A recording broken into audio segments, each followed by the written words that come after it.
Keeping it.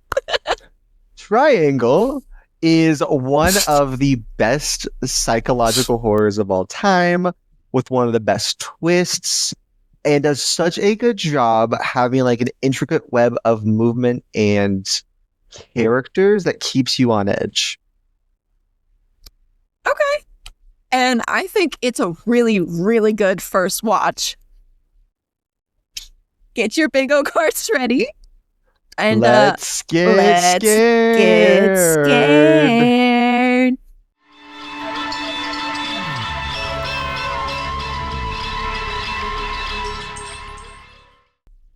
Hello, that's Horror Club, where we recap and analyze horror movies to break down the real life horrors we're all too scared to talk about. I'm Cheyenne. I bring the analysis and antagonize Ben. And I'm Ben. I bring overly passionate hot takes. And today we are talking about one of my choices, mostly because I strong-armed it. We flipped a coin, but that was still a little dicey. Talking about Triangle. But we got some spooky rants to handle first. So if you want to skip ahead to the recap and analysis, there will be timestamps in the show notes below. And with that, Ben, what's your spooky rant this week? That's a really good question, because I feel like I'm in It's the what I ask every week. Same spot as last week, where I'm just kind of getting ready for a move. You can see all the boxes behind me. The next time we record, I will be in our new place. Yes! Living that townhouse lifestyle. Oh my God. I cannot wait. We should get like a tour. Creepy. I'll give you a tour. I'll see how I'm feeling. Okay. We'll see how I'm feeling. Well, let's see how much of it actually is filled out, because that place is way bigger than what we have now. I plan on living on a Facebook Marketplace for a little bit, trying to see if we can get other stuff. Because we will have essentially 2 living rooms, and I don't know how to handle that. One's a living room and one's like a game room. What I think we're going to do, because yes, something of that vibe, I think we'll have like the living room / TV room upstairs. And we're going to get like a college level futon to go in the basement by a fireplace, which is also where my setup, this whole setup might be, or it might be in our guest room. We'll see. Oh, imagine a little fireplace in the background. It'd be so beautiful and so nice, such vibes.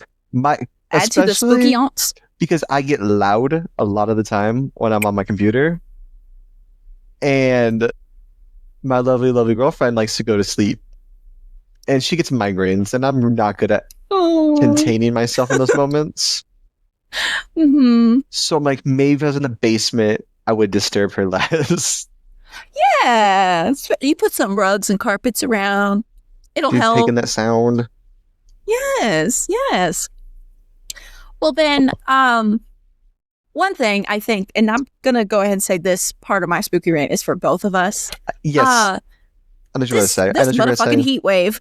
It is insanely hot. It is, I think today got close to about 100-something degrees. We're supposed to get over 100 one day this week. I think today, yesterday, 101, 102.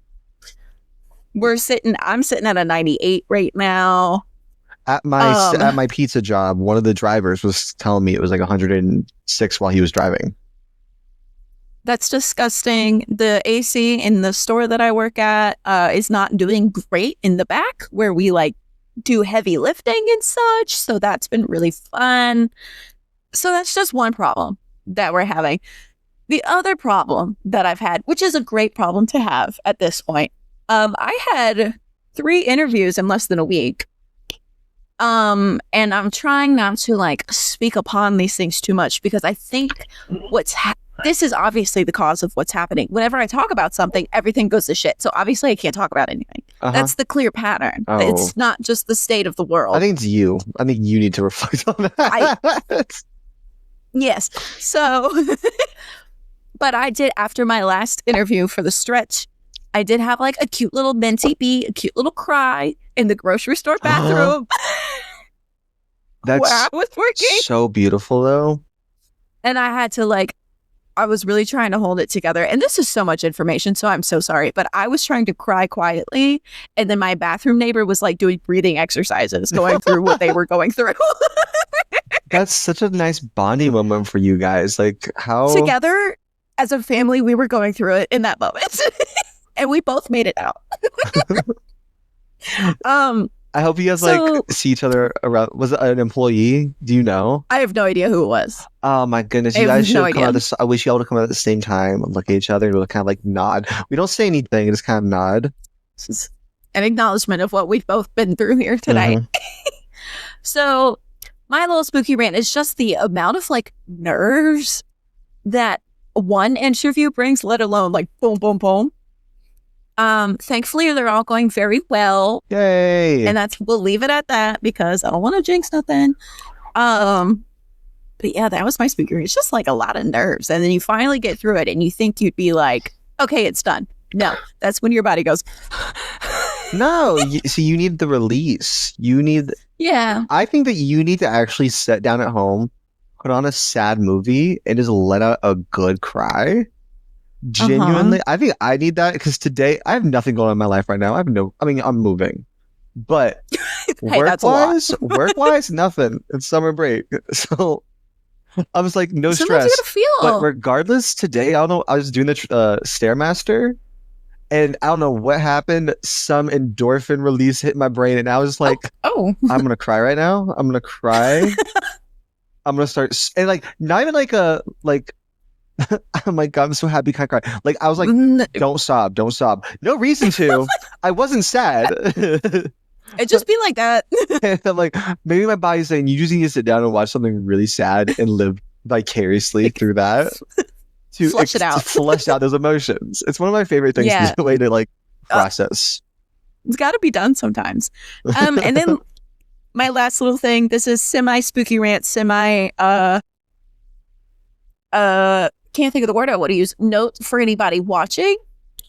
I thought it would be really cute if I did like a mermaid highlighter that I have on my face. And instead there's like blue stripes on my cheekbones. I have to say it now so we can all acknowledge it and not talk about it anymore. If it helps it does on look my like side, I have it's gray. not insane. It's not like bad.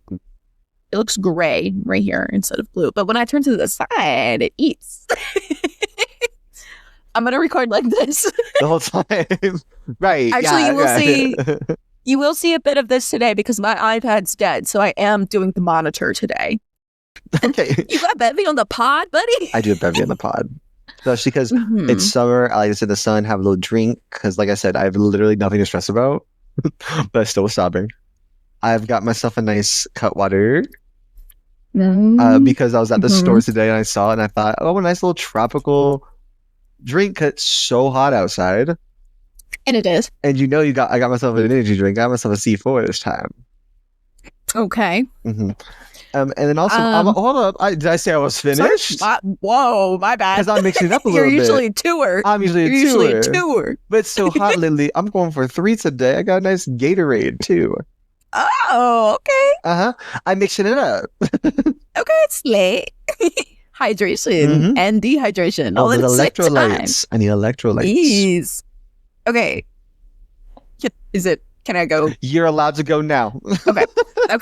I have the classic Devil's Backbone, Orange Crush, classic.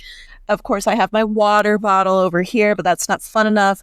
I have my Polar Grapefruit. And I have all my things in koozies because I need them to stay cold for the entire.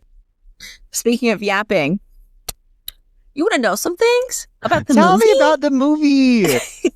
All right. So this movie came out in 2009 and was filmed in Queensland, Australia. Which makes so much sense. It's set in Florida, right? Yes. So but no part of it felt like Florida. The whole thing, I'm like, I thought it was Australia until the very end of the movie. It's like too tropical. So Queensland and Florida are both nicknamed the Sunshine State, which is why that sign was there and why they were able to pretend that it was set in Florida. They did a bad job pretending. Nothing about it. Wasn't every person like Australian? No, they weren't. So it's a British film and it was filmed in Australia, except none of them have anything other than American accents. But there's something about them. They all felt British or Australian to me. Did Downey have an American accent? I think so. If he didn't, he was the only one that something did about not have this an American movie screamed Australian the whole time. And I it was just wasn't right. surprised at the end when it said Florida, the Sunshine State. I mean, what American is going to go to these lengths? That's the twist I was talking about. It was Florida the whole time. That's funny. Then our director and writer is Christopher Smith. A big day for you and I not saying words correctly. It's the heat. Blame the heat. You're right. That's what it is. And this movie stars Melissa George as Jessie, who has also been in 30 Days of Night and the Amityville Horror.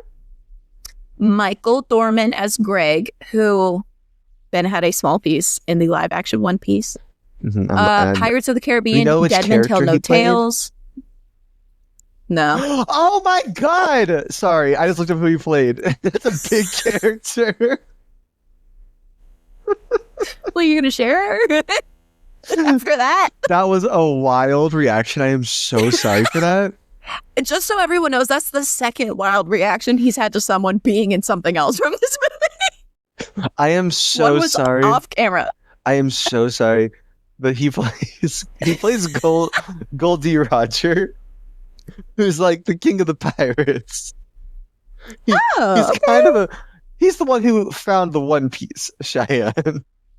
Okay. I mean, he kind of has like a piratey look. And he was in Pirates of the Caribbean, Dead Man Tells No Tales. So he's, oh my God, he's typecast. I can't believe and I he wasn't that. a pirate. He wasn't a pirate in this movie, but he did. I was going to say drive a sailboat. Is that what you do? Sails a sailboat. I think you sail a sailboat. Okay. Sure. He does things on a sailboat, which is kind of piratey. Outside of that, we have Liam Hemsworth as Victor. Fun fact, this, along with some other movie, were both his cinema debuts, because he had just been in TV before, and these came out pretty much at the same time. He is, of course, known for things such as the Hunger Games series, The Last Song with Miley Cyrus, also known for being her toxic ex-husband, and other things. We also have Rachel Carpani as Sally. And I have been told that I'm passing off this last one to Ben. Yes, because we have Downey, played by Henry Nixon, and we were looking, trying to find some things he was on, but mostly he's in like Australian things or he's in small roles. But I did find one very important to me. So Henry Nixon plays Downey. Also, Cheyenne, you don't know this. Okay. He's one of the live people in Happy Feet. Like human people? Yeah, have you seen Happy Feet? You know how they have weirdly non-animated people? He's one of them. Yes. He's one of them. I don't know which part. Is that why it says star? I wrote star because he's in one of the best movies of all time. I love Happy Feet. Happy Feet 2. One of my favorite films of all time. It does inspire me. It does inspire me in all aspects of my life. I'm not lying. I love Happy Feet 2 so much. But we're not talking about Happy Feet 2 today. That's the one with Pink, right? Sorry. That is the one with Pink. You're right. One of my worst performing tweets, and I was not very active on Twitter, but one of my worst performing tweets was about Happy Feet 2, where I said they killed Brittany Murphy so that Pink could sing a song. People did not like it. People did not like that. Oh, you got feedback? This is lore I don't know about. Not like a bad, not like a lot, but I was just like oh no. They said, ooh, bad take, buddy. Bad take. Sorry, Bridge of Light is really good, and it will be played at my wake. Okay, that's beautiful. That's beautiful. I don't know how to pivot away from that. So the budget for this We're movie... not talking about Happy 2, though. We're not, or Happy Feet. We're talking about Triangle today, Cheyenne. Triangle, so tell me... it had a budget. It of did. $12 million. In 2009, also, this was a British film filmed in Australia, so I didn't even bother trying to look at inflation. I just took what it said.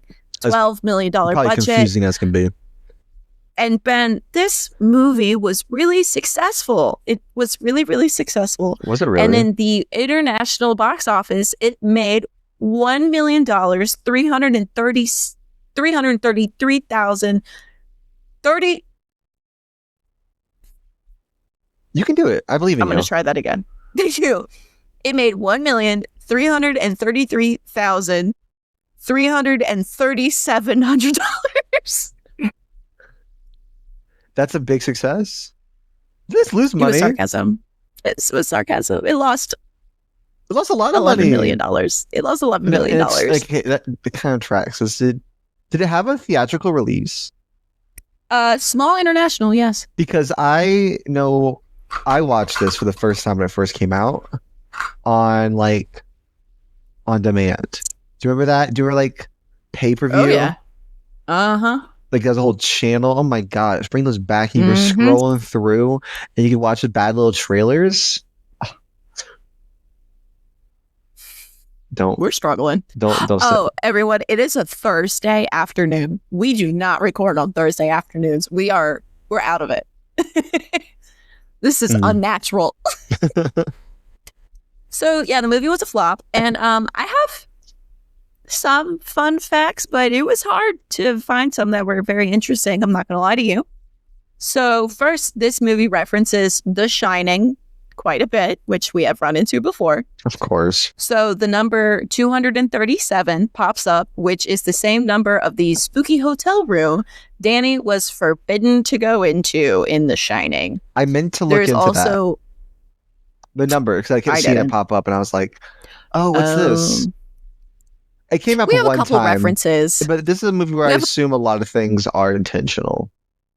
We have a couple references to other horror movies in here. There's also words written in blood on a mirror, which famously, Red Rum. We have a ballroom, an axe, and even a stack of papers with the same sentence written on them. I didn't know that. I watched this movie. I don't remember the sentence. Fun would have been casting.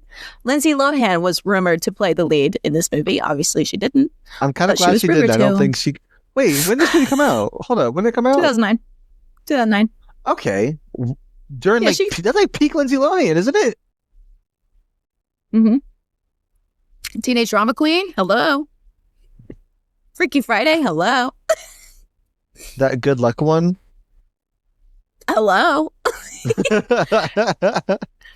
And lastly, at least two of the characters' names are references to other horror films.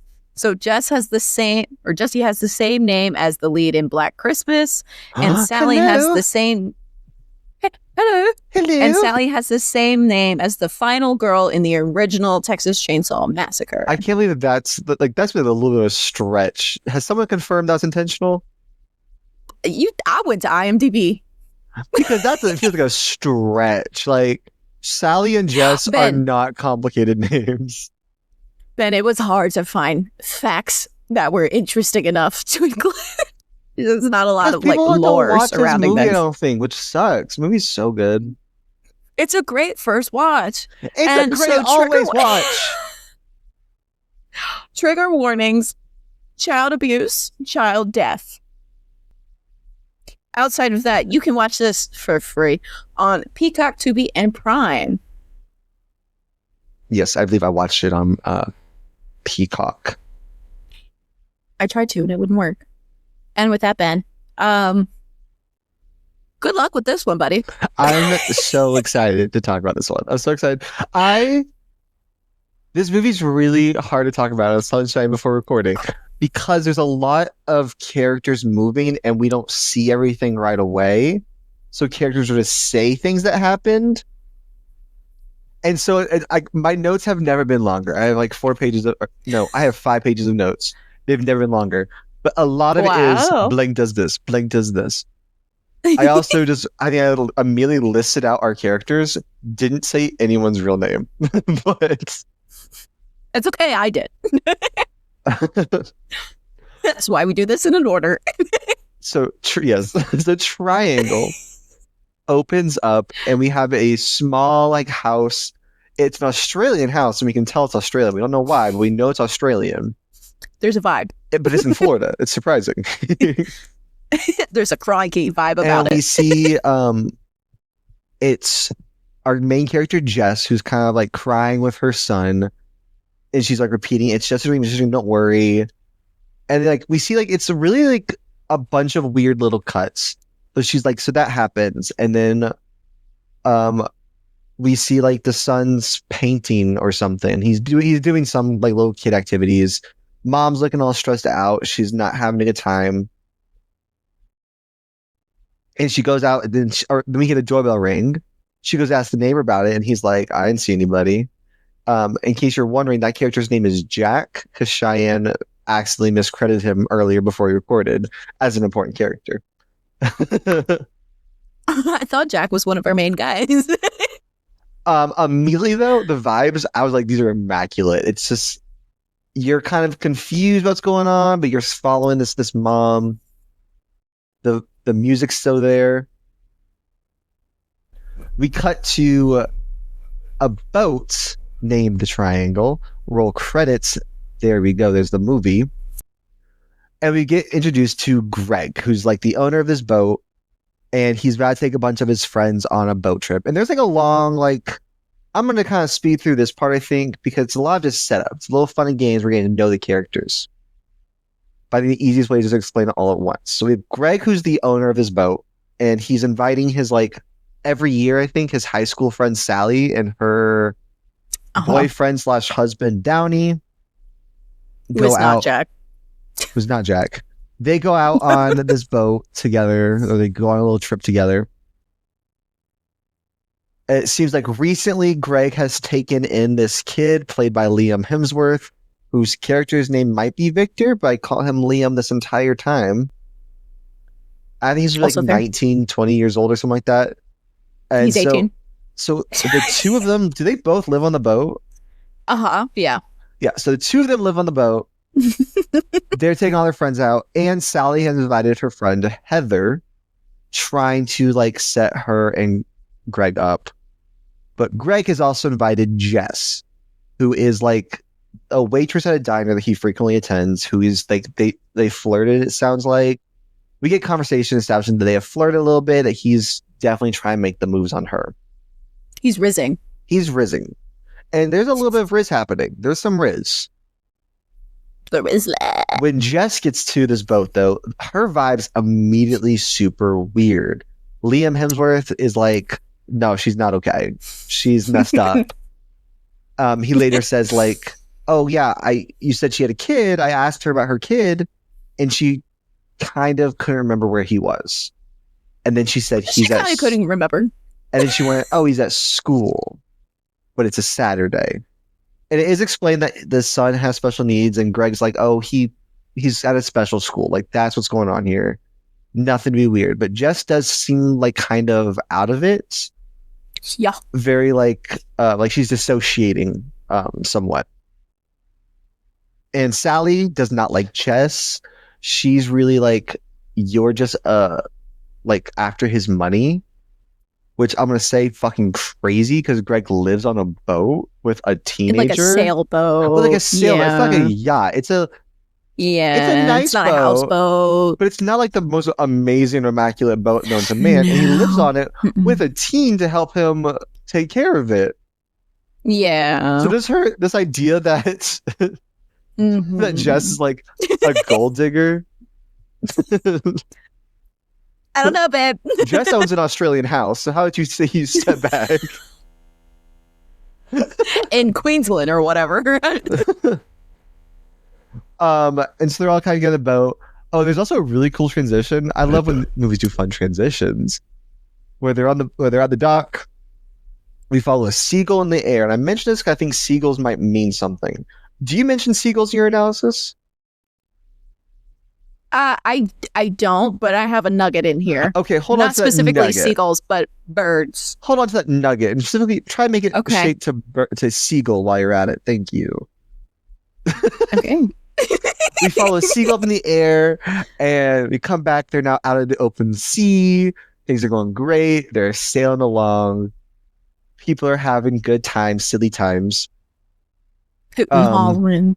oh, Jess kind of like has a weird moment where she's, I guess, like daydreaming, where of like sleeping on the beach, and she kind of like wakes, like comes to. We're getting these confusing vibes from Jess, but now she's sort of like slowly locking in. She's flirting with Greg.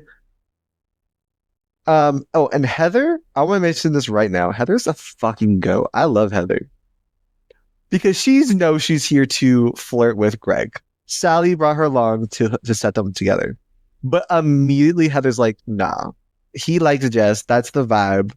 I'm not going to step on that. Like, I'll be here, Right. but."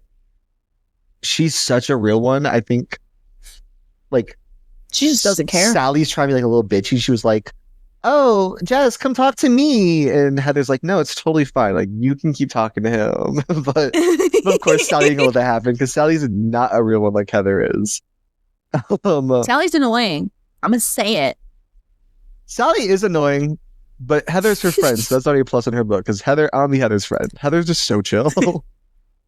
Yeah. And so they're sailing along, and suddenly the wind just stops, and the boat comes to a standstill. And they're like, "That's so weird that it just happened that fast." And in the distance, they can see a big storm coming in, and no one really reacts. Instead, Greg just like calls the Coast Guard. He goes, "This is weird. What's going on?" And he hears a distress call of someone like we get like. It's not very clear, but a lot of just like, "Help, please, they're dead, please It's help." a woman. We know it's a woman. It's a woman asking for help. But then like the signal's lost. And he's trying to get some help, but no one's really responding to him. And we go back up, that like storm they saw coming in is on them. And now they choose to react. They waited way too long to react. Right. And they specifically said they had a motor. Why did we didn't- not just the second immediately? the second you saw electrical storm, y'all should have booked it, but he didn't do that. Crazy. And the storm is on them. It is a nasty storm. We got a whole bunch of them under the boat, or not under the boat, but in the boat. In the hull or I whatever. don't know boat phrases. Below deck. Below deck. And Liam Hemsworth and Greg are up top trying to like get them out of it. Jess goes up there and joins them for a little bit, which is crazy of Jess to do that. And there's like a window in this boat that kind of opened up. And as the boat's getting flooded, it starts to like sink a little bit. Like the entire below deck is flooded. Heather's like flopping outside of this window underwater. Flopping like a fish. And then a giant wave pushes them over. They capsize, and Heather gets like yanked away by the sea, which sucks because I want more Heather.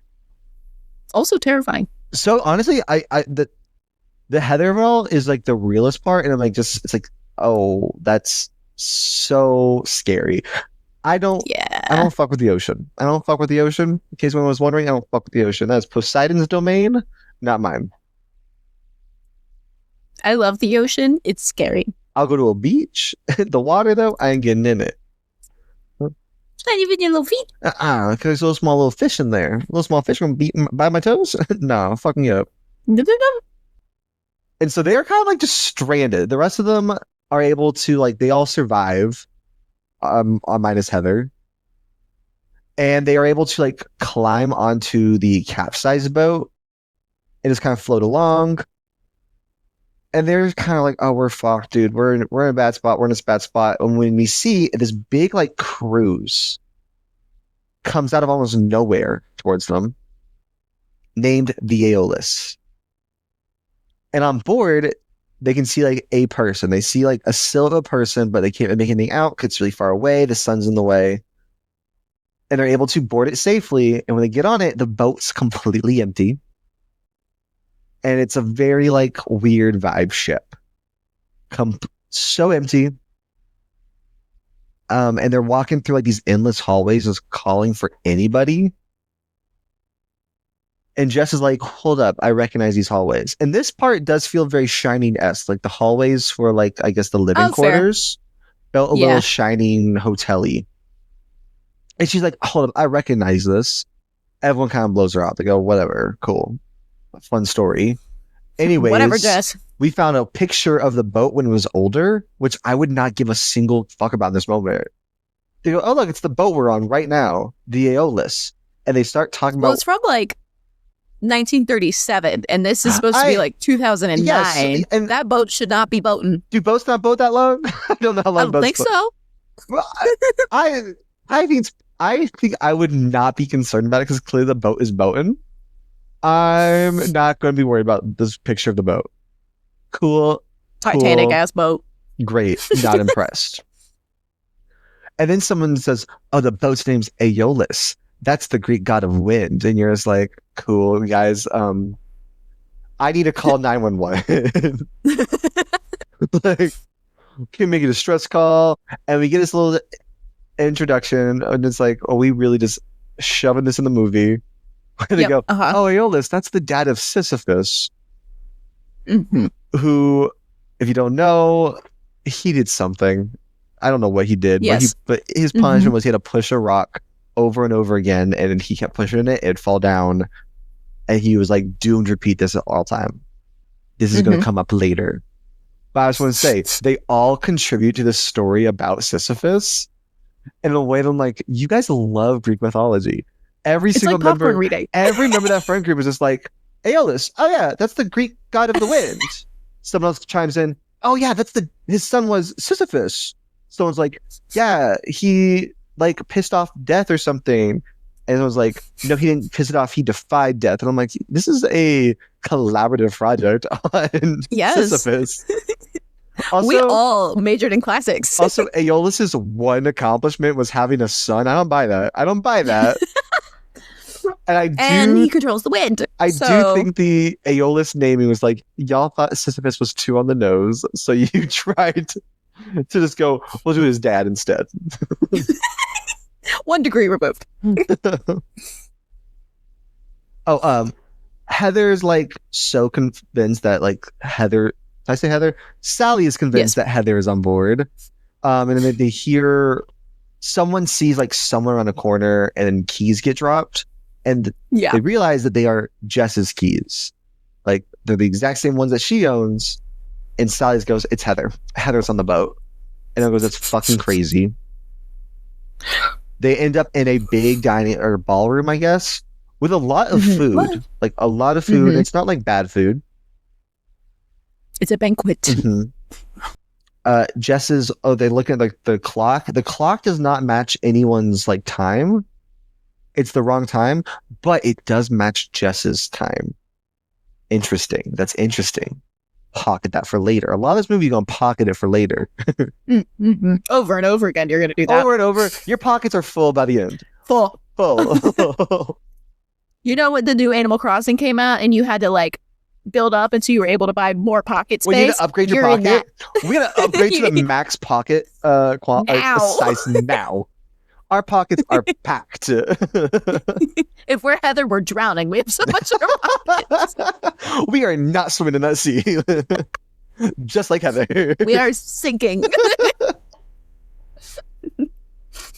That's stupid. That's stupid. That was dumb. Thank you. Thanks. And they see... I bring an air of stupid to the party. And just like while they're kind of in this room, she sees a person, reacts, and Liam Hemsworth books it after this person so fast, like he leaves them all behind. And then I can't even begin to explain what happens because then everyone gets split up. Like everyone's split. They all just gotta go, let's all start wandering by ourselves. And I think maybe it's explained later. But like Greg and Jess, they're out wandering, and then Sally and Downey are out like wandering. And while they're wandering around, Jess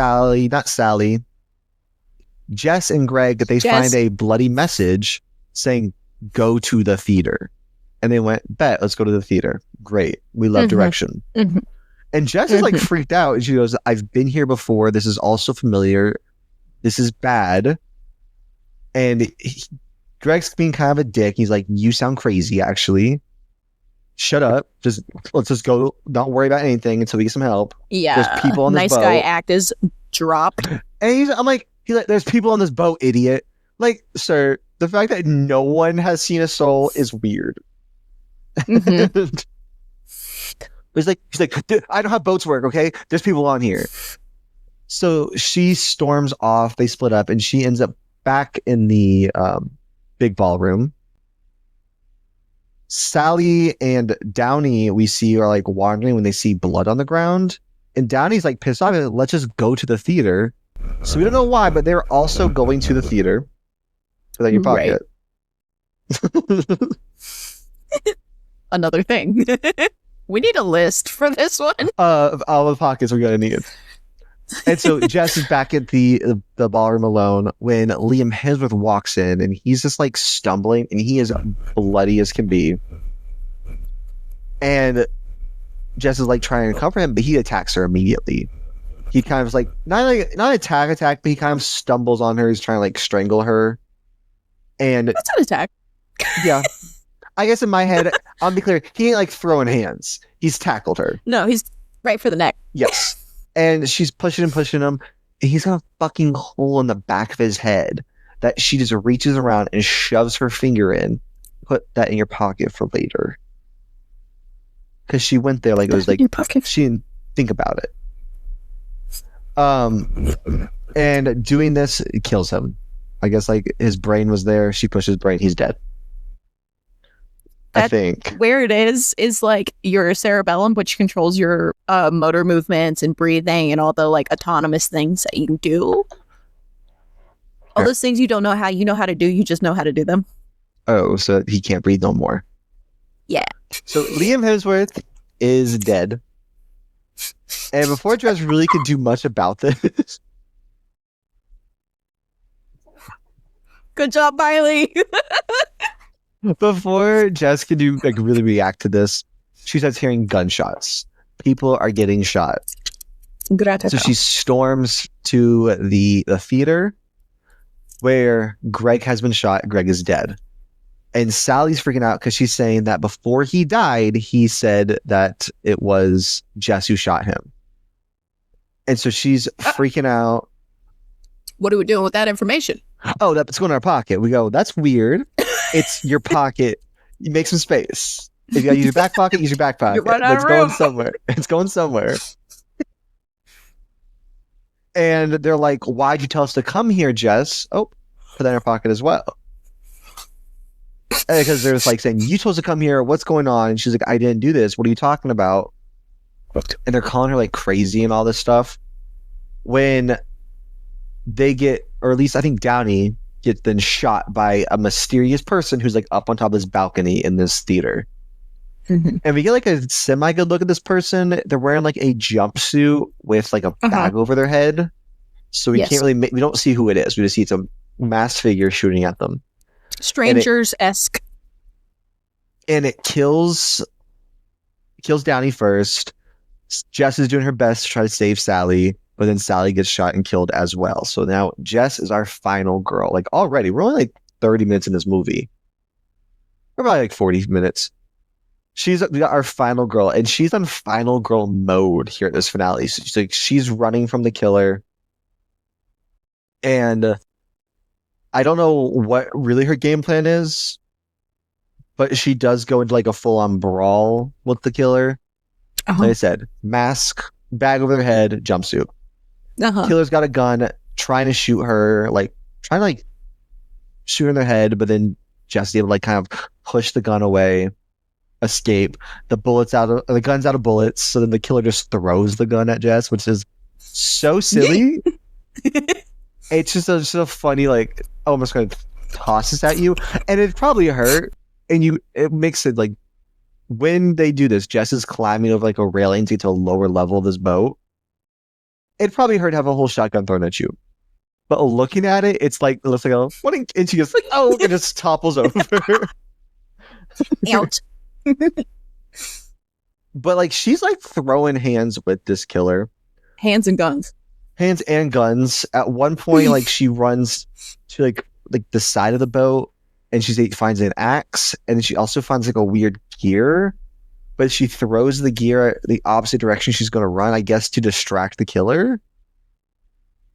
I think was eventually the game plan there. It doesn't really do much because she goes up to the front of the ship, killer comes up from behind her, and we have another brawl with an axe versus like a weird, I'm gonna call it a crowbar because it's probably some ship tool I don't know the name of.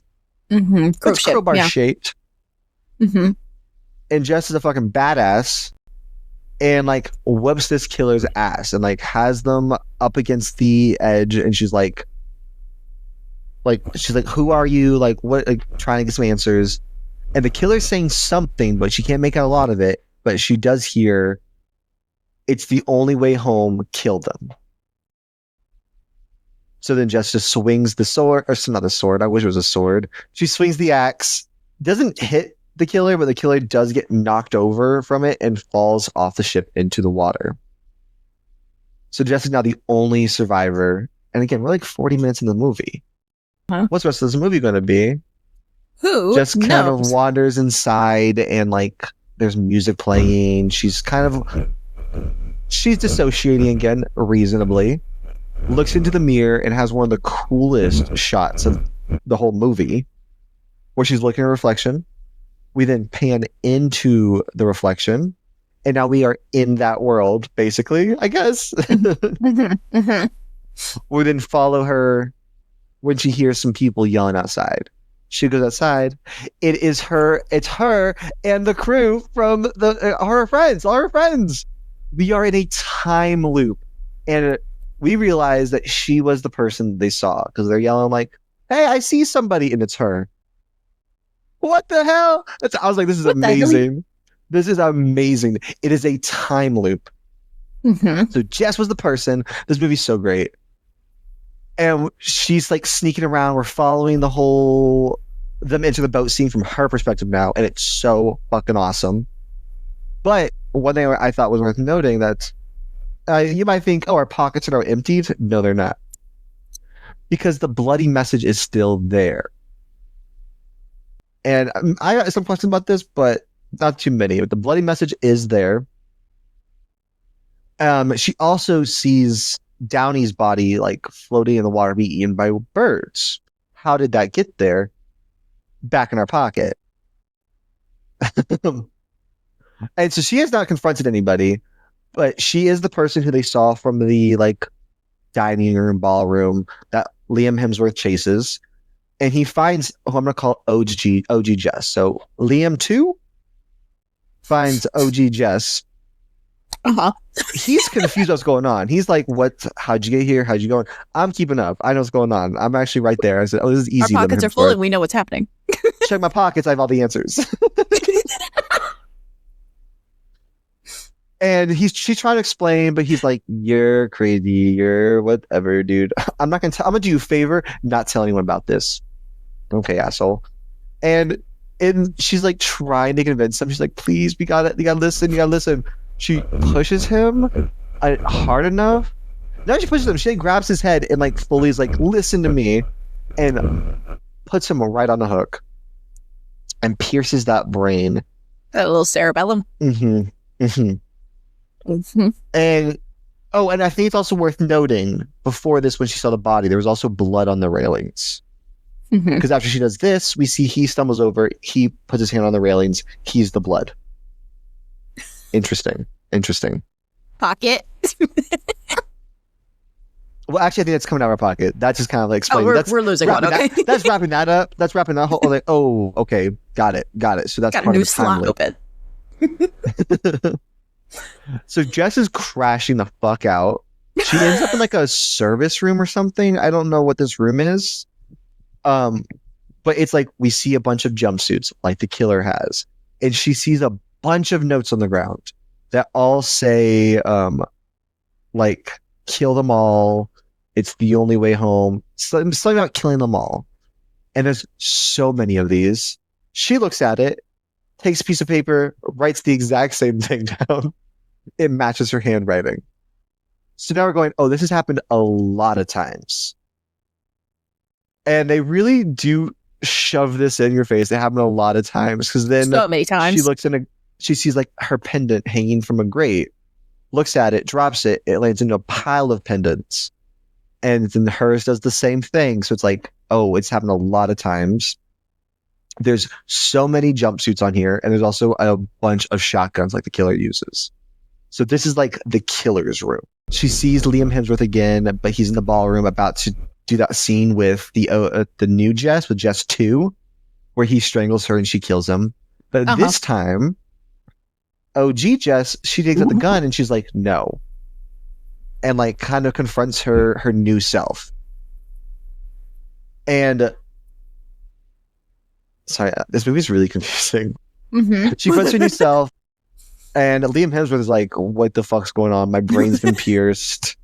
I'm having a hard time processing any of this. He kind of collapses a little bit. Fair. But this has broken the loop. She's like, awesome. This has never happened before. Like, we've done this.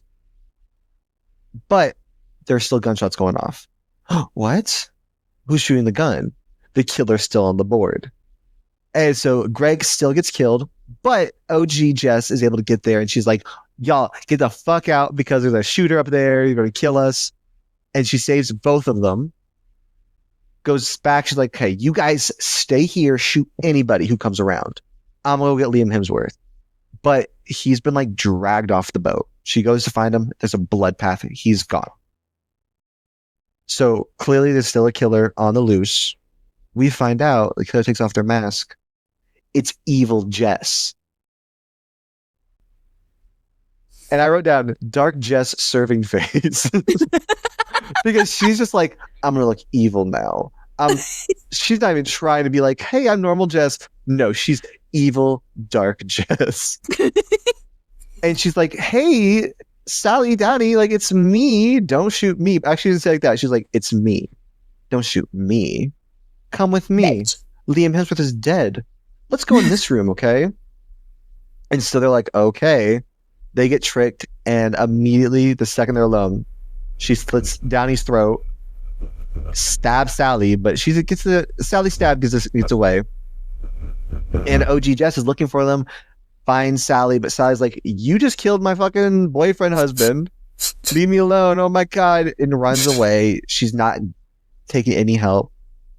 Downey's just getting killed by a lot by Dark Jess.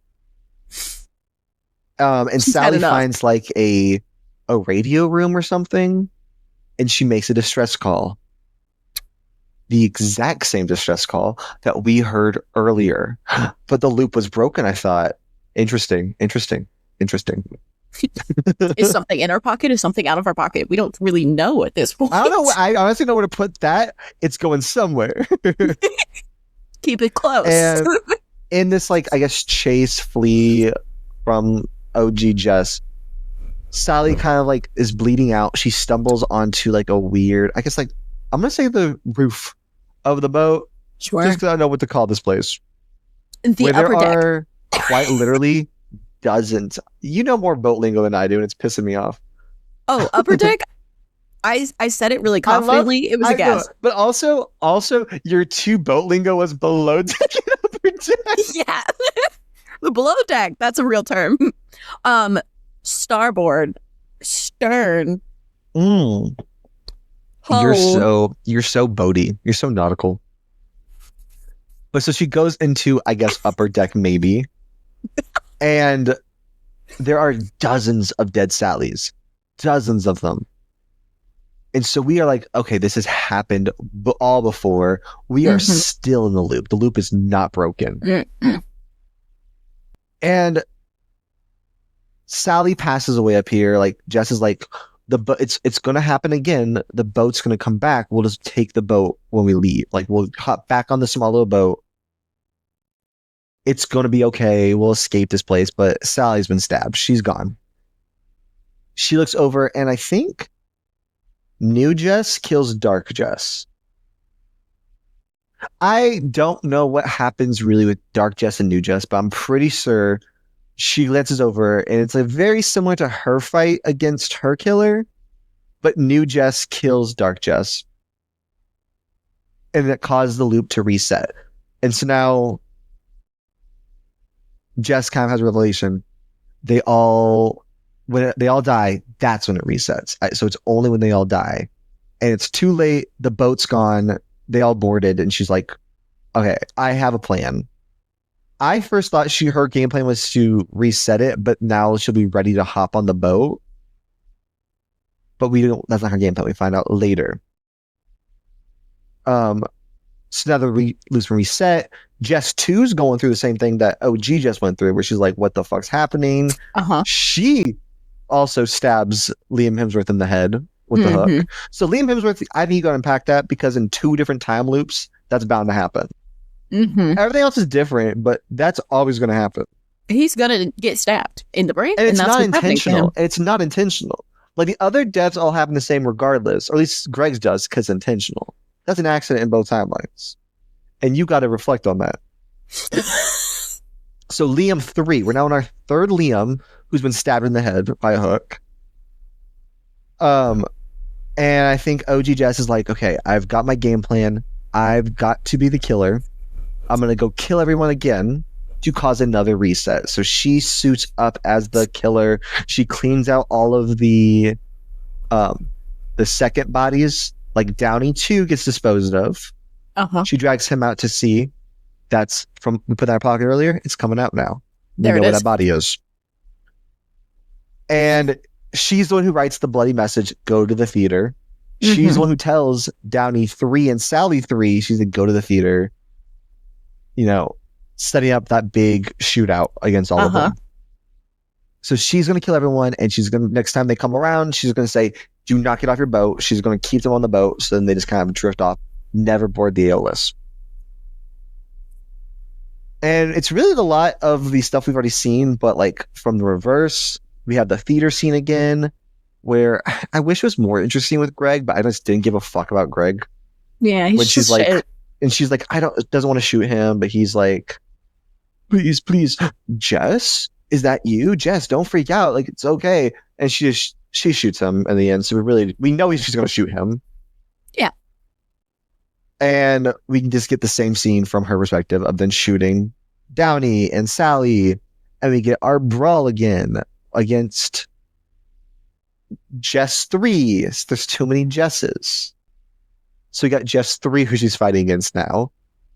Okay. Wait, sorry, is this OG Jess or Jess number 2 is fighting Jess number 3? Jess 2, I don't know the fuck Jess 2 is at.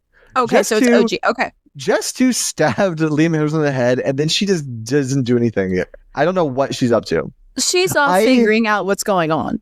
She's going to eventually turn into Dark Jess. Yes, she's on that train. So she's doing that journey right now. Yeah. We're following OG Jess and what's eventually going to become new OG Jess. There's too many Jesses. OG Jess is fighting a new Jess. A first time Jess, we'll call her. It was a first time. She's not done this before, Jess. Okay. With OG Jess. And it's the exact same fight we saw earlier. Like exactly the same with a few minor differences. Which honestly makes the whole "I'm going to distract the killer by throwing a gear" move kind of embarrassing. It's like, the killer knows what you're doing, actually. Babe, she already did this. And this time, very similar to last time, actually, the killer loses. So OG Jess loses this fight, and she tries to tell Jess 3, "You have to kill them. You have to kill them," yada, yada. The same kind of stuff she heard. But we get it now. We go, oh, because it's all meant to be. It's all connected. It's a time loop. And just like the first time around, the killer gets knocked off of the boat, falls into the water, and OG Jess wakes up on a beach, like how we saw in her dreams earlier. Interesting. Yeah. That's still in our pocket. We had it in our pocket. We're going to keep it there for now, actually. But she's off the boat. She's made it home. She's like so stoked. Only there's another her in the house. We're gonna call this Jess Mom Jess. This is Mom Jess. And Mom Jess is abusive and like mean to the son. And of course, Jess OG doesn't fuck around with this shit. She's the one who does the fake doorbell ring to sneak into the house. And just like bashes the mom head in, because the mom was like yelling at the son and like screaming at him because he spilled something and like leaving stuff in the yard. Like she was doing a lot. So she kills mom Jess. The son does see this stuff happening, and he starts freaking out and panicking. Because of course, Yeah. Seeing your mom kill your mom is kind of a freaky fucking thing. Not And I great. did note down here, this is worth mentioning, because I mean it's important. Of course, mom Jess was screaming at him and was like really mean to him and like really aggressive. The real abuse to me is the haircut they gave this fucking kid. Because they gave this kid fucking straight ass bangs all the way around. He looks like a Children of the Corn kind of situation. Like And he does. It's giving Malachi. It's giving. Oh, that's not. Stay away from that one. But she's like, we're packing our bags. We're gonna get the fuck out of here. We're getting out of Florida. And you're going, this is Florida? Thought we were in Australia. So he's like freaking out in the back of the car they're driving, and she hits a seagull. And that's why I said make it seagull important. That this feels important. I wrote down this probably means something. That she hit this seagull. The seagull's dead. And she pulls the side of the road, picks it up to go dispose of it, like just throwing it off this little cliff onto the beach. When she stops, and I got chills here. This is my like fourth time watching it. I got chills here. There are dead seagulls all over the beach. She is still in the loop. And so now she's like freaking out. She goes, oh God, this is happening. It's still here. I'm still here. So she gets in the car. She's panicking a little bit. The son's panicking because now there's blood on the windshield, and also like mom's acting stressed out. And also mom just killed mom. And yeah, he's dealing with a lot of big emotions right now. There's a lot going on back there. He saw a reflection in the mirror and went, that's my haircut? Oh my God. He can't get a break. His pockets are full. So the mom's like trying to comfort him, looking behind her while driving, drifts into a big ass truck, and the car fucking flips. Like it is a nasty accident. Yeah. Oh, and I forgot to mention, mom Jess was shoved into the trunk of this car. So it crashes. Mom Jess's body is just laid out like normal, like she was in the accident. We see the son is dead in the accident. And OG Jess is kind of standing as like a bystander. Like she wasn't even in the accident. She's fine. Weird. Interesting. And while she's like sitting there, this weird taxi driver comes up from behind her and is like, oh yeah, the boy is dead. I think he says something to her. Immediately I went, this is fuck, I meant to look this up. Who is the boat guy to hell? Is that Chiron? Yes. Chiron? It's Charon. I'm gonna call him Chiron. Karen. I don't know. Karen. It's Karen. She's like, hey, she had the haircut. Hey, it's time to go. Chiron. It's the boat guy from Greek mythology. I'm like, that's the boat guy. Mm-hmm. And he's asking her if he's like, does she need a ride anywhere? And she's like, take me to the harbor. Because she's going to go for this loop again. And we get a little bit of the loop restarting of her. We see now the conversation with Liam Hemsworth where she was like, he's at school. But we know her current game plan is to redo it so she can try to beat death. Much like what we learned earlier, Sisyphus did. Interesting. Everything here is pretty interesting. And then that's the end of the movie. That's the end of the movie is the loop restarting. It's going to keep going on and on and on. Okay. And it's cinematic and it's amazing. Oh my God, what a good movie. Don't ask me about Dark Jess or Jess 2 because I don't understand their journey. I will say, like, you did a pretty... Considering how many of the same persons you There's had 5 Jesses in this movie. You did a good job. Thank you. I know it's a lot. It is. And I'm curious. We should have like mapped out how many Jesses are occurring at one time because I believe there's max 3. There's at max any given 3. time, which is a triangle.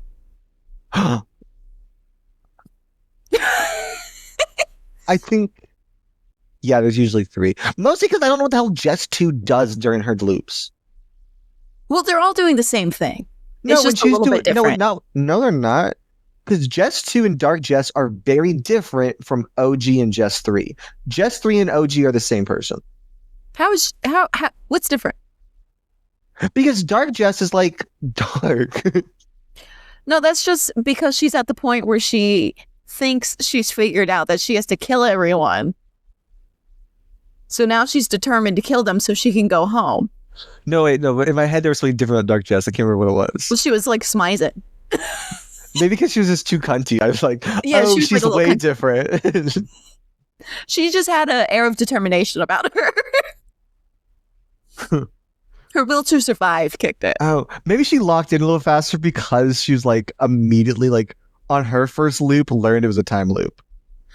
Maybe. Because I think that the key difference is Jess 2 and Dark Jess got to see OG Jess on their loops.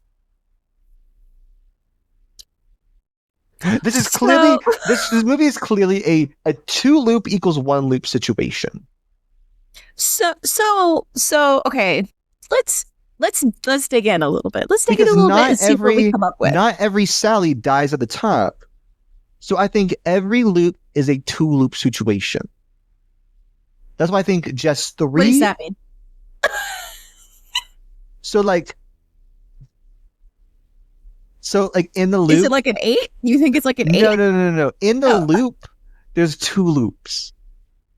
You know, like no. It's yeah. Because like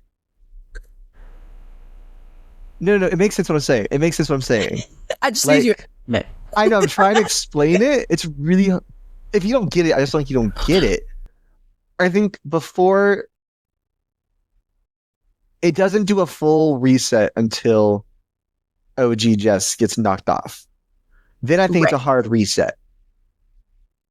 Does that make sense? So here's the thing. Because not every Sally dies on the upper deck.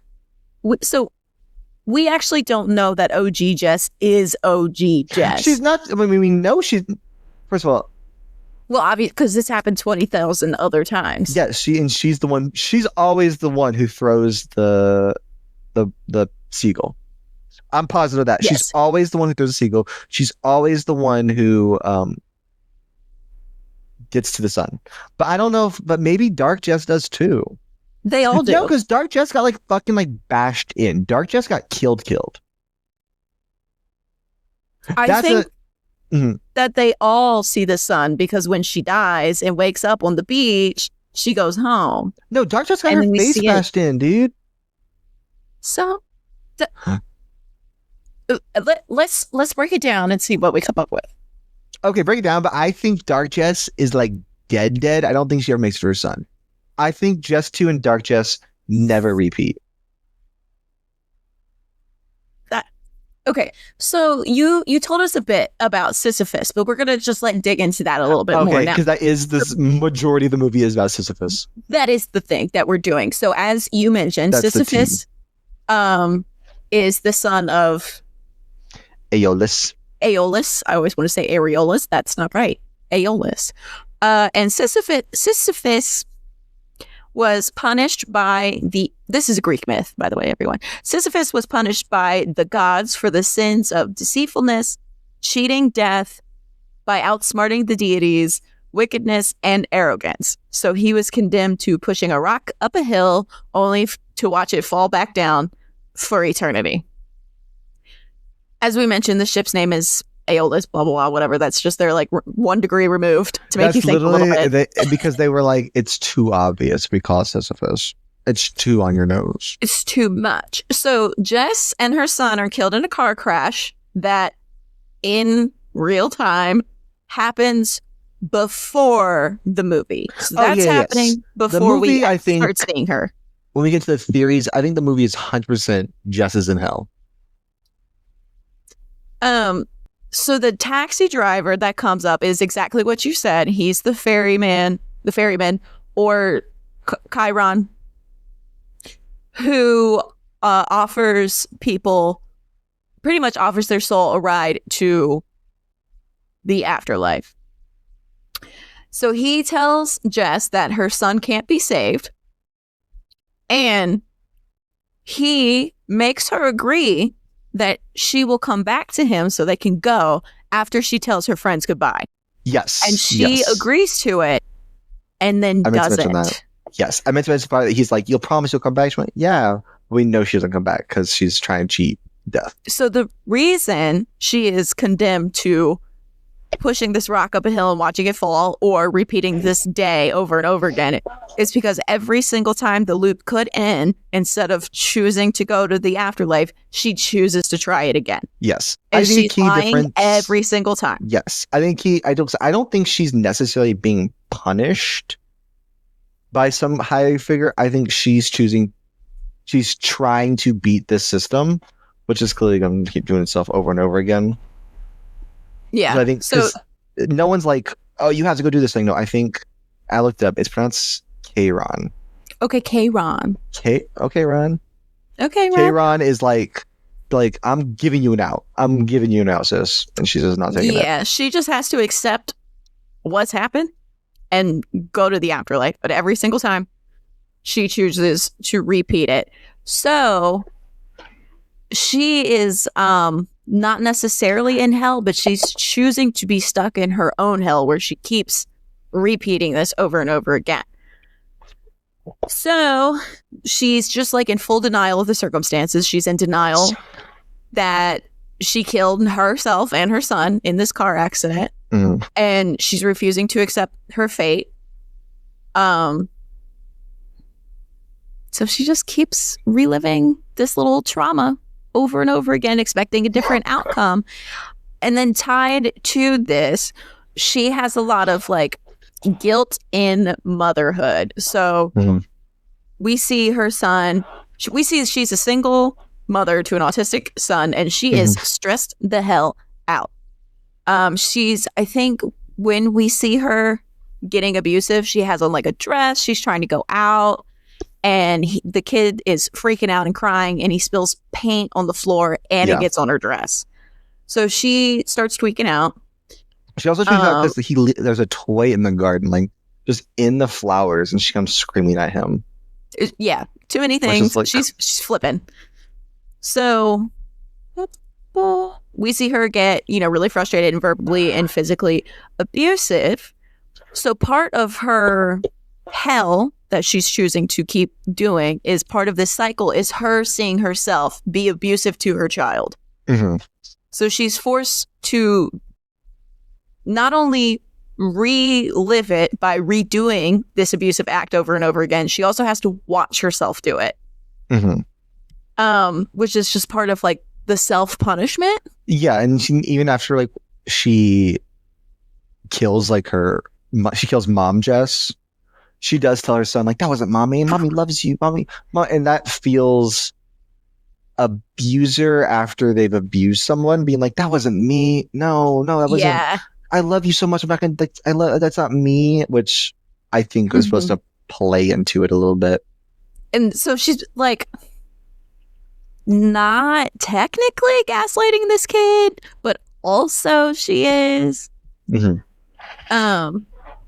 So each time she's doing this, she is both the person committing the crime and the person witnessing herself commit the crime.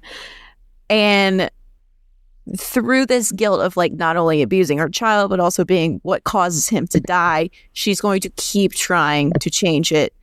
But every time she chooses to rechange the cycle, she also has to refigure out what's happening. She doesn't go in remembering. No, she comes in, I think, because she dissociates, she kind of blocks out the fact that she just killed her son.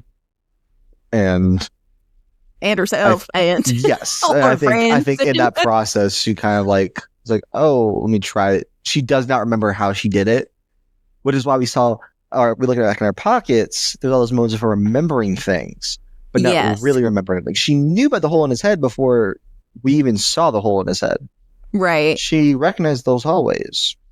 And she's like leaving little notes for herself, or little like hints for herself, like the writing on the mirror and the notes. But yeah, I mean, it's just like refusal to accept your own actions, your own behavior, as well as refusal to accept your circumstance. What a good movie. Like shit happens. It is her fault that they die in the car crash. Shit happens. But she's also like outwardly blaming herself for that when it's just, that's just where we're at. That's what it is. So yeah, it's a denial of grief and a denial of circumstances, and it's not a very deep movie. What do you mean it's not a deep movie? I mean, it It's isn't. pretty It surface isn't. level. It is service level. They looked up Sisyphus and they went, "Oh, what if a mom did this?" We got it. And that's Got it. I mean, but it's a part. Don't say like it's a bad thing. No, Because the way they do the twist is so good. It's such okay. a good... So before we get into that, the bird thing. Tell me the birds. The birds. If you say bird means freedom, you're gonna piss me off. Apparently, birds are good luck. So when apparently birds are good luck. Birds and are when freedom, dog. she kills the bird every single time, she's getting bad luck every single time, which is crazy. Yeah, That's but it means what I saw freedom. about the bird. That's it. That's what I saw about the bird. I don't associate a seagull with freedom necessarily. I wouldn't associate seagull with freedom either. I hate seagulls. They're so... Yeah, they're like, just kind of assumed that was just because like beach town, you know. I didn't really think anything about seagulls. I don't know, but I was like, maybe seagull means something. Because they got a lot of seagulls, but also there's not a lot of birds at sea. Water. They're at a water place. There's just lots of seagulls. They're living in the ocean. I suppose that's possible. But also it means freedom. Birds represent freedom, I think. Birds represent freedom. And what does she kill? Freedom. Freedom every single time. I mean, that's a good point. She can't escape. No, she could escape. She could escape. But she kills it. She's choosing not to every single... She's lying. She's never learning from this thing that she's going through over and over and over again. Do you know what's fucked up? I think I could break it. I think I'd break it. How? What would you do? I think I would simply remember what happened the first time. You wouldn't just like say yes to going on the ferry and just like be done with it. No, absolutely not. Absolutely not. Absolutely not. And let everyone go making memories on this boat without me. I was going on a boat trip today, actually. Oh my God. Like, they're taking away my boat trip for the day. Imagine you were going to a boat to go boating. No, to be fair, you are getting your boat trip of the day. You're just choosing to do it over and over and over and over. But then imagine you're like, oh, Shine, you have boat plans. You got it from the boat. You go, awesome. I don't own a boat. I can't wait. This will be so exciting. And you die in a car accident on the way there. And the guy's like, do you want to go on your boat? You're going to say, hell yeah, I'm going boating again. What the? I want to go boating. It doesn't go well. It's not a good boat trip. I just think that I would remember that and go, okay, you guys, actually, I'd go to them. I'm not going to be like weird about it. I'm going to go immediately go, hey, so actually I've died and relived this a few times. We're going to do things differently this. Well, everyone's just calling her crazy the whole time. I guess her end goal is to kill everyone though. So I guess. Yeah. But that also doesn't, like, I don't know why she thinks that if she kills everyone, it'll be okay. I don't know where she gets that from. No, because to reset things, you have to kill everyone. They don't come back to the Aeolus until everyone's dead. Right, but if you're just resetting it to do it again, you're not getting what you want. You're just resetting the day. No, but she just knows if you go on the boat and do things, you will end up back at the start of this day. Then you need to not go to the boat. Just never go to the boat. You don't reset unless you go to the boat. No, but after you reset, just like don't go to the boat. She wasn't going to the boat. She was just trying to leave town. She was not going to go on the boat still after she got back to her son. That is not where they were going, Cheyenne. They were not going to the boat.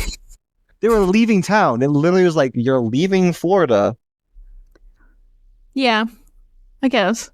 I don't know. Yeah, you definitely don't. I think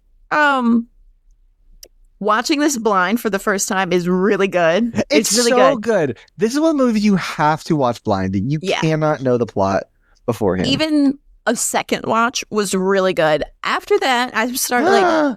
You're pissing me off. No, because you just know. You know what's going on. It's not like fun anymore. Because you know it.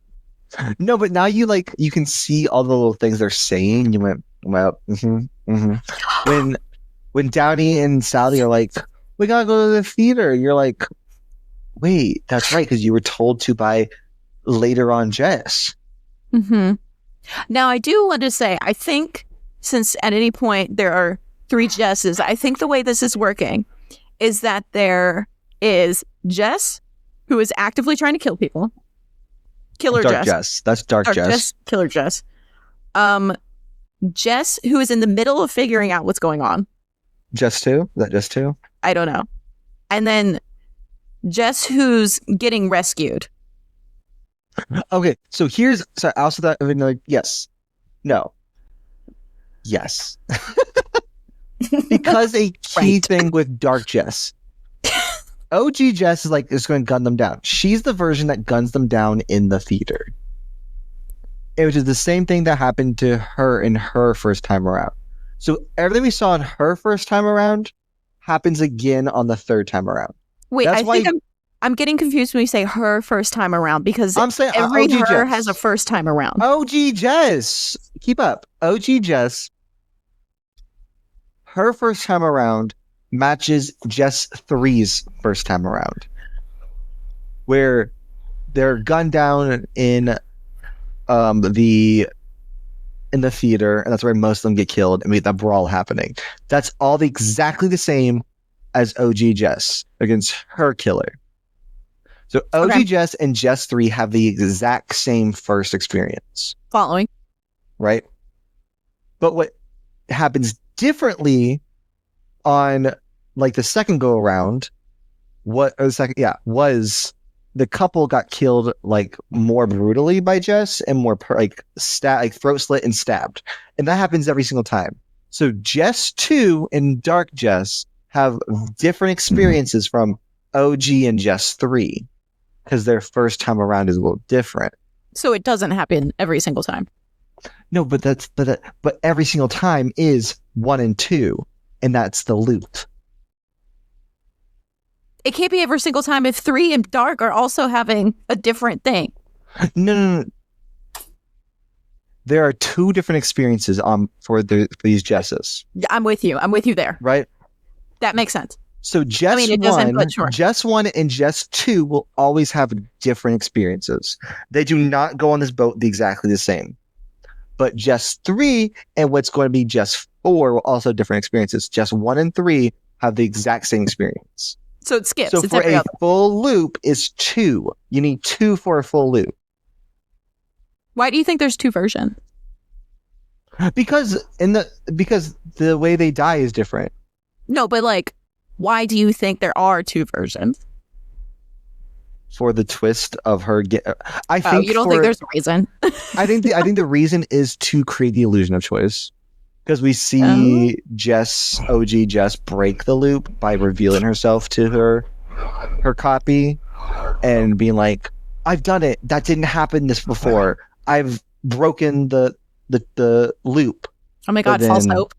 But then later on, we have Dark Jess who's still like keeping the loop going. Like that's all built into the system. And that's how that works. We have yet another cyclical cycle. A cyclical cycle system. It's such a time travel, so fucking dicey. This movie, I think, pulls it off. Yeah, this one's not bad. You asked me something about Victor's death. You said it was like different one time or something.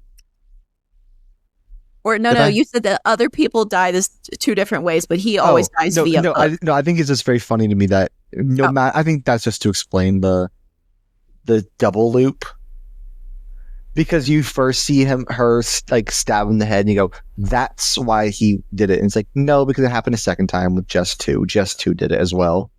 Like that's just consistent. I think that was done just so that you would not realize the second loop was different than the first loop, and they were all part of the same loop. There's lots of loops happening. There are lots of loops. It's giving like Mario Rainbow Bridge. It is, and that's what it is. That's like the best way I can describe it. Like you're looking at a track, and on the track we see a little whoop whoop, and you think like, oh, I'm doing it differently on the second little whoop, but you're not, because you're still sort of the same whoop. Okay. Does that make sense? Are you on the same level as me right now? I think so. Good. I think so. I just wish that there was more to say about this movie, but I thought there was more. But on rewatch, I'm like, this movie's straight up what it is. Yeah, like if you just look up a little bit of the myth of Sisyphus, you got it. It's done. Oh, repeating things. Oh, that's the movie. Got it. The only further thing I can really say is that I do think sometimes as people, we have a tendency to want to punish ourselves for things we've done in the past instead of just like accepting that we did it and then finding ways to move past that and be better people. And this is kind of representative of that. You know, I'm watching couples therapy on Paramount. Oh. And they do kind of talk about a little bit about how people seek a pattern. And if something's bad has happened in their past, they'll try to recreate that pattern to then try to beat it, but then also they don't beat it because it's stuck in a pattern. And so you just end up kind of redoing the same thing again and again and again. And that's kind of this movie. Isn't that kind of a beautiful comparison to the human experience it has made there? Beautiful. Yeah. I did see our favorite thing, Ben, when looking for reviews and such for this movie. A lot of the definition of insanity is Shut the fuck up. You know what pisses me off? Sorry, that pisses me off. I fucking hate that quote so much. Yeah, it's wrong. Doing the same thing, but shut the fuck. Was that Albert Einstein? I don't even know. Probably one of the early psychologists. No, I think it was Einstein. Einstein insanity. People fucking attribute that to him or something, and it's stupid as fuck. Yeah, it's not true. Oh my god. Bug is wilding out. Get a bug. It wasn't even said by him. It was never said by him. It pisses me off. It's the stupidest fucking quote of like, you do the same thing again, expecting different results. And it's like, sometimes you do get different results, you guys. I would argue that this movie is playing with that a bit, though, because they do keep calling her crazy. Oh, yeah. And she does keep expecting different results, and we know she ain't gonna get it. And she's crazy. But also, I'm the same because I just said earlier, you would break it. So this time it's gonna be different. This time I got it. But that's all I really got to say here. I'm so curious. So what are your thoughts as a film and your review of it? So like I've kind of said / alluded to, I do think the first 1 to 2 times watching this movie are very fun. They're very fun. After that, it loses its awe to me just because I know what's happening. But I will say, the way that they filmed part of it is impressive. They actually built a cruise ship set on an island so that when they panned out from the ship, you did see actual ocean, which is probably why the budget was so high. That's insane. So you guys shouldn't have done that because you weren't going to make money on it. The director didn't want to do more CGI than he had to because it didn't look good, as we saw. No, in 2009, the CGI just wasn't going to look good. However, upon rewatch, I did notice that sometimes Liam Hemsworth acting is so...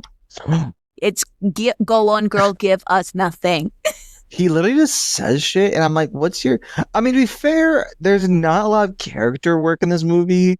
I couldn't tell you one thing about Greg's personality. He's a nice guy. He's just like a guy who lives on a boat, and apparently that means he's got money because he lives on a boat. What a weird team he picked up. I think it was literally just like, yeah, that Liam Hemsworth had to say, and it came out so like, yeah. Even when he attacks Jess, I'm so confused on what his mental state is. I'm still not sure if he's supposed to have been like so just out of it because of getting stabbed in the head, but then he's less like that the second go around where he sees both of them, and yeah, he's a bit like mind blown and my head's been stabbed, I can't process this, but it's hard for me to get a sense of like what his character's supposed to be. The acting is fine. I do not think Lindsay Lohan would be good in this movie. Overall, I gave it a 5 out of 9 lives. I'd give it a 7 out of 9. Maybe an 8. Wait, should I give it 8? That's crazy. I mean, do what you want, but that's crazy. I'll give it 7. You Do you could know do what I love seven and a most about this half. movie? I love the Tell me. late 2000s filter on it. You know what I'm talking about? Yeah. There's just something about it. I love late 2000s horror so much. They And are this fun. movie, it's like, oh, we'll just get like a bad filter on this like stupid concept, and it's mostly concept.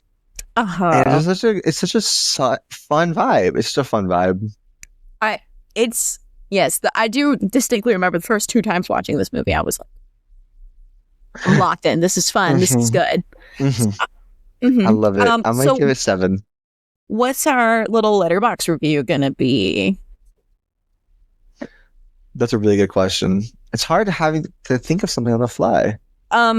You should try and explain your Jess interactions. Jess 1 and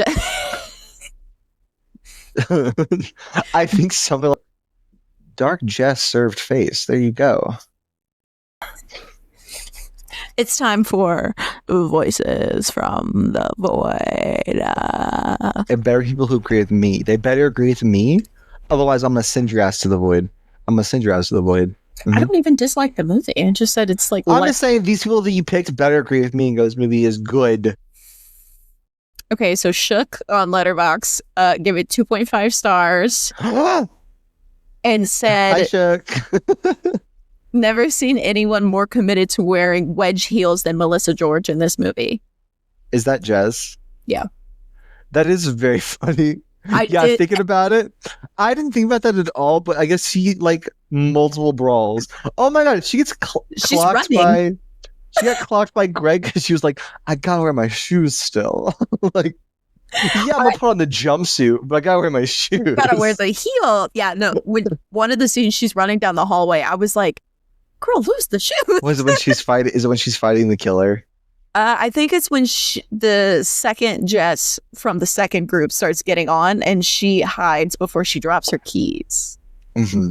She's running, and I'm like, no, that's actually so valid. That's so fucking valid. Then we have Rach Rhodes on Letterboxd, who hearted the movie, did not rate it, and said, scrambles my brain into a far more sophisticated shape than a triangle. See, she's like me. We're just like kind of geniuses. We're kind of putting those pieces together. Right. We said, wait, we have it all in our pockets. We take it all out. We put it together. Our pockets. You, not you, but of course, other people who did not like this movie as much as me were not putting things in their pockets. Mm-hmm. They put them to the side. Don't put it there. Put it in your pocket. In your pocket. Gotta keep it. Lastly, we have Matt with an exclamation mark at the end on Letterboxd. Hi, Matt. Who gave it a 3.5. They included the quote, "Just one day off is all I ask. Just one fucking day off," which is a quote that Jess says when she's angry at her child. Oh, I was like, who the fuck would say that? No one talked about work in this movie.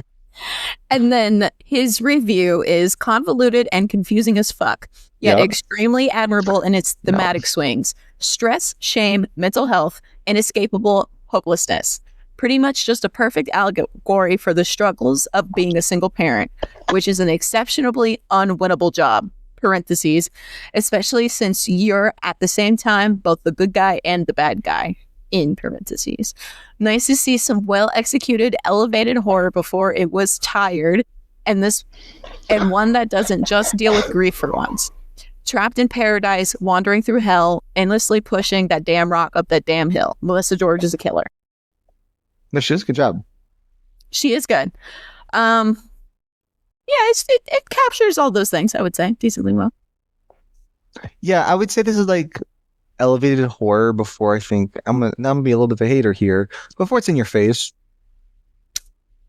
Okay. It's not like pretentious yet. And I say that thinking I assume people call weapons elevated horror. And you know my thoughts on weapons. I fucking hate it. And if you don't, go listen to it because I fucking hate it. It's and funny. I will talk about how much I fucking hate this movie and explain why I hate that movie. But this one does not. This one is just like, we're going to say nothing, but we're going to say something. I wouldn't say it's not pretentious, but it's not pretentious. It's not pretentious. It's not pretentious because they give you the answer immediately. I think because it does surface levels, I think the current day ones are, but it doesn't. It's not acting like it's saying a lot. Yeah. It's just Yes. doing it. Yes. It's not only talking the talk, it's walking the walk. Which is why it deserves a 7 out of 9. I'm gonna stick with what I gave it. I'm gonna stick with it. And Ben, really quick, it's time to reveal what we're doing next week, but I have to do some math because these polls were a little crazy. I'm so excited. So while you're doing that, Yes. I'm going to say out loud what the options were. Oh, please. Because I remember the options so well. Okay, great. So I literally pitched. Oh, my, getting paper out? Yeah. We're using finger math. It's crazy. So our options were, and I pitched Descent, a phenomenal feminist spelunking movie. Cheyenne pitched. What'd you pitch? Barbarian, a not as good, not feminist movie about an Airbnb that goes all wrong.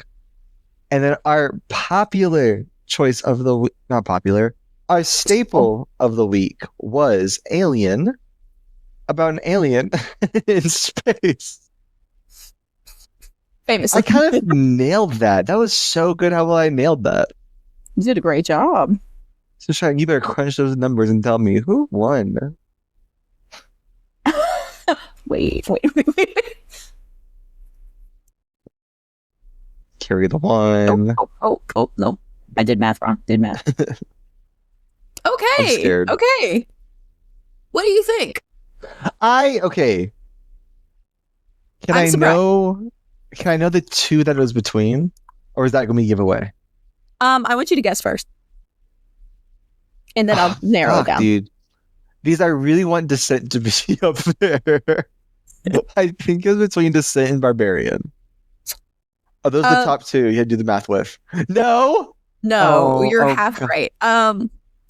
So Barbarian was one of them. No. So there's only 3 options. So obviously Barbarian was one. No. I didn't say what one yet. No, but that means it's between Barbarian and Alien, and I wanted Descent to win.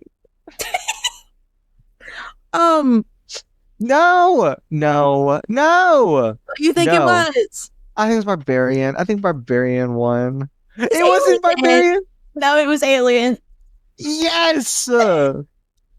Yes.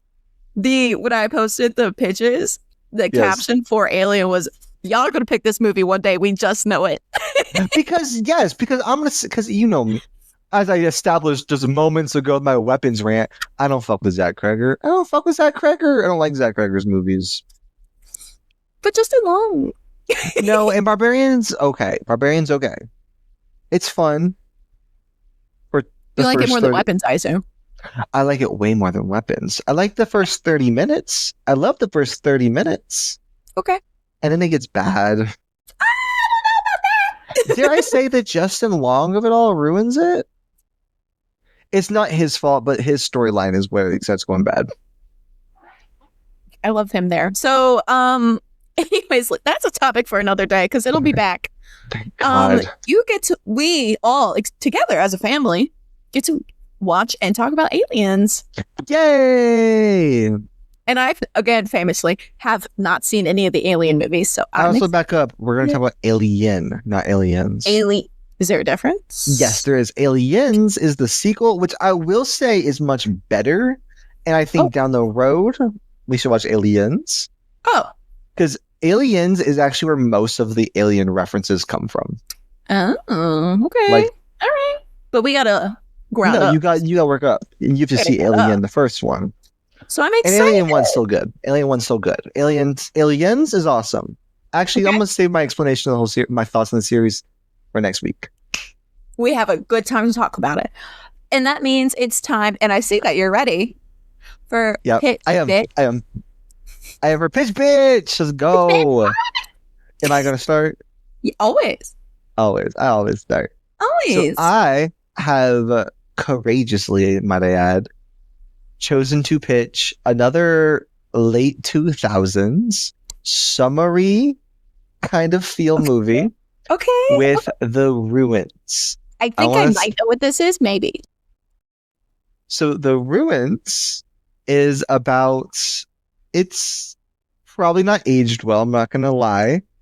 It's about a bunch of white tourists who go on a trip and like go to check out some ruins. They go to check out these ruins where it's like revealed. This might be a twist, but I can't remember if it's a twist or not. The plants are like bad energy. I do know what we're talking about. Okay. Okay. The plants are bad energy, and the locals have been trying to keep it from spreading. And because now they've gone there, it's like, it's bad. Right. And they can't leave. And sort of them trying to deal with this negative plant energy, dealing with survival, kind of losing their minds. And it's really fun. And it's from the late 2000s. Okay, it's got that filter on there. It's got a filter. There is a filter. It's not as pale as this one. It's more orangey, if I remember. Okay. And I am pitching a movie I haven't seen. I've heard about many a time. Follows the vibe I gave last week for like, it's summertime. It's vacation time. We're traveling. We're staying in buildings. Some of us hostels. We're staying in buildings, you guys. Sometimes hostels. I actually don't know anything about this movie other than people talk about it a lot. That's all you know? That people stay at a hostel, and hostels are inherently creepy. So I imagine it's some freak ass man killing people and shit. It's not. It's not. The monster. I kind of hope it wins so you can watch it. I don't think that one's as bad as the rest of them. It's gonna happen to me again, like Exam. Not as bad. Exam was just a bad movie. Bad. This one is just like, it's not a killer. It's. Is it a demon? No. Is it bugs? What is it? What year is it from? Do you know? It seems like a 2012 movie. It's not. It's from like the late 2000s as well. Okay, we're on the same page. They're both about traveling, and I bet they're both about white people traveling. Kind of. That's the theme this week. White people traveling. I hope Hostel wins. I'm not going to tell you anything about it. I hope Hostel wins. Wins! I'm going to fight everything in me to not look it up when we're done. Don't look up the name of Hostel until you watch it, please. Okay. I'll hold off. And then I was thinking our staple could be a good old summer classic. I know what you did last summer. Sing it again. I know what you did last summer. Okay. I like it. I do like I Know What You Did Last Summer a lot. Yeah. And eventually I want to talk about the second one because it's funny. Oh. Have you seen the second one? Yeah. I saw it in theaters with my mom. When you say second one, what do you mean? When did the second one come out? Like last year before last. That's not the second one. There's another one? Babe, that's the fourth one. That was the fourth. I know. There's I know. Are you ready for this? This is so irrelevant. I'm gonna talk about it anyways. I still know there's I Know You Did Last Summer is the first one. I still Know What You Did Last Summer is the second one. I'll never forget what you did last summer is the third one. What's the one I thought the one that just came out was I Still Know What You Did Last Summer. That one was just I Know What You Did Last Summer again. They just called it that. I Know What You Did Last Summer. They did not give it a fun name. It was just the same name as the original. I have to sit with this. You really do? Because the second one is crazy. I'm broken. I had no idea. And how did I not know this? It's so funny. I'm pretty sure what's even funnier, the third one is the worst one because it's the second one at least has the same characters as the first one. It's still Jennifer Love Hewitt. The third one, new characters. And I'm going to tell you right now, I'm going to spoil it. I'm going to spoil this movie. Spoilers for Will Never Get You Last Summer. because like the killer from the first one's dead, and they go, "Who could this be? Who could this be?" It's the ghost slash zombie of the killer from the first movie. They just bring that in. That just happens where he's just punishing people for doing bad things and keeping it a secret.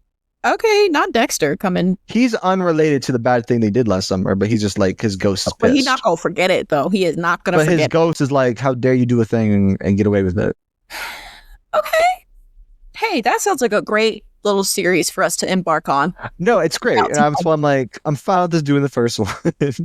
We will not do the third one. I don't want to do the third one. Somewhere special. That could be a bonus episode one day. Who knows? The kills weren't even fun. So recap. Your options are The Ruins, white people go traveling, Hostel, white people go traveling, and I Know What You Did Last Summer. White people are not going traveling. They're staying home. They're staying home They're for summer. staying home and still causing problems, as we tend to do. So, with that team, I just want one day off. Just one fucking day off, Ben. I'm trying to think of a quote from the movie, but no one says anything fun. There's a lot of kill them all. Kill them all. You have to.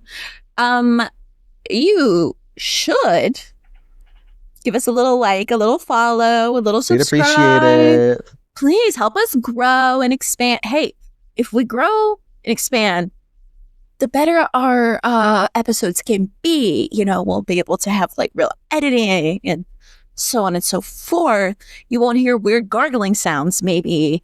So you should subscribe and share. You can also follow us on Instagram, TikTok, and Letterboxd at the number 9 LHC Pod, Facebook and YouTube at the number 9 Lives Horror Club.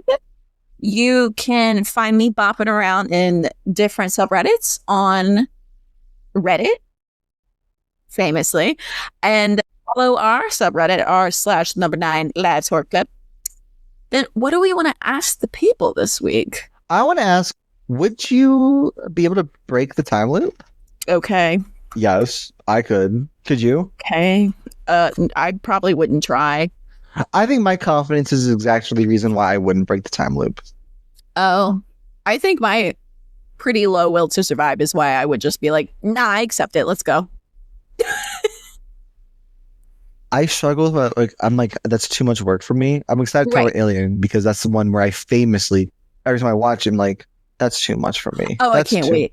Aliens is especially the one. Aliens is way worse. I'm just like, no, that's too much. Every single time I encounter a movie where I'm like, oh, I would just like off myself because this is too much work. It tickles every time. 90% of the Alien movies, I'm just like, I'm so excited. I'm so excited. It's just fuck that.